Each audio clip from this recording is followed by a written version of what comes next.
Olá, plugados, tudo bem por aí? Ou você anda com seus pensamentos muito repetitivos? No plugado de hoje vamos conversar e te dar dicas de como você pode enfrentar esses pensamentos repetitivos.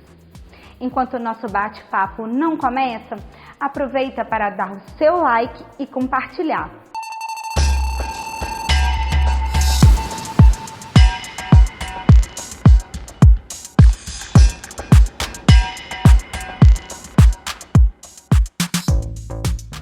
Se você compartilhou, muito obrigada!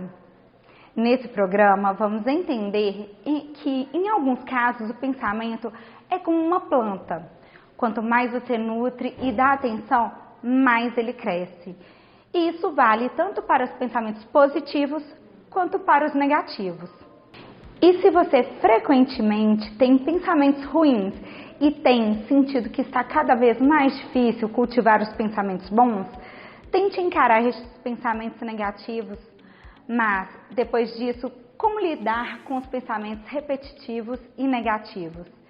E quando eles representam um risco para o seu bem-estar? É super importante estar atento aos seus próprios pensamentos, pois eles podem indicar que você precisa de ajuda profissional. Vamos entender os pensamentos negativos e repetitivos.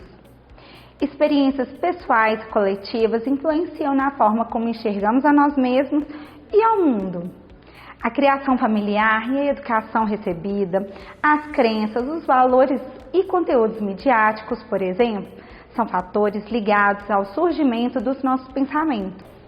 Ninguém consegue controlar todos os pensamentos e é natural ter ideias negativas de vez em quando, mas se eles forem repetitivos e não questionarmos ou encará-los, podem induzir ao sofrimento e provocar baixa autoestima. Pensamentos criam conexões neurais. À medida que um pensamento, seja ele positivo ou negativo, surge com frequência e é alimentado, a conexão associada a ele se fortalece. Assim, uma rede neural é criada no cérebro e fica ligada a um determinado tipo de comportamento, que, por sua vez, dispara um estado emocional. Por isso, é preciso identificar a intensidade e a frequência com que concepções negativas ocorrem. Se não são uma exceção, a pessoa provavelmente vive em um círculo vicioso e desgastante, que pode resultar em transtornos como depressão, ansiedade, síndrome do pânico. O fato de você se incomodar com a falta de pensamento positivo já é um indício de que você pode olhar com mais atenção para os tipos de pensamento que costuma ter. Queremos te dar umas dicas para afastar esses pensamentos negativos e repetitivos. Além de identificar os pensamentos repetitivos, é importante saber como lidar com eles. Diante de ideias negativas e frequentes, tente entender se você está encarando a situação de forma isolada, se está fazendo suposições demais ou pensando de forma extrema. Questione seus pensamentos negativos cada vez que eles surgirem. Se isso é verdade mesmo, como posso ter certeza disso? Por que devo acreditar nessas ideias? Já ouviu falar sobre a atenção plena? Vou deixar o link de um programa que já falamos sobre esse assunto. Então, pratique a atenção plena.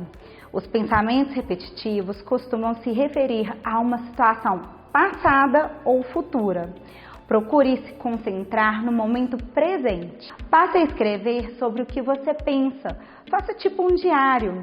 Dessa forma, você pode ter condições de enxergar a situação de forma ampla, refletir com calma e buscar possibilidades de pensamentos positivos. Busque exercer a autocompaixão. Tenha mais empatia e generosidade com você mesmo. Vale aplicar a seguinte comparação. E se eu fosse o meu melhor amigo relatando esse pensamento negativo, o que eu falaria para ele? Converse com alguém de confiança. Se abra. Falar ajuda a evitar o esgotamento mental causado pelos pensamentos ruins. Além de familiares e amigos, você pode procurar a orientação de um profissional da saúde mental.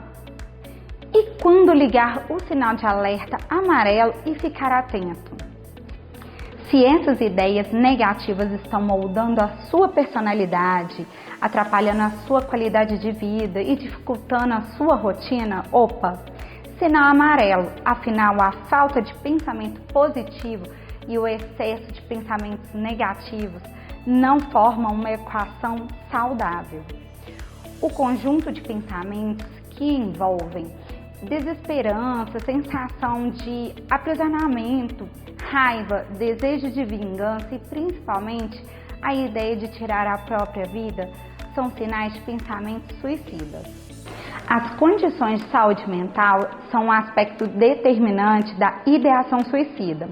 No Brasil, cerca de 12 mil suicídios são registrados todos os anos e cerca de 96% dos casos têm a ver com transtornos mentais.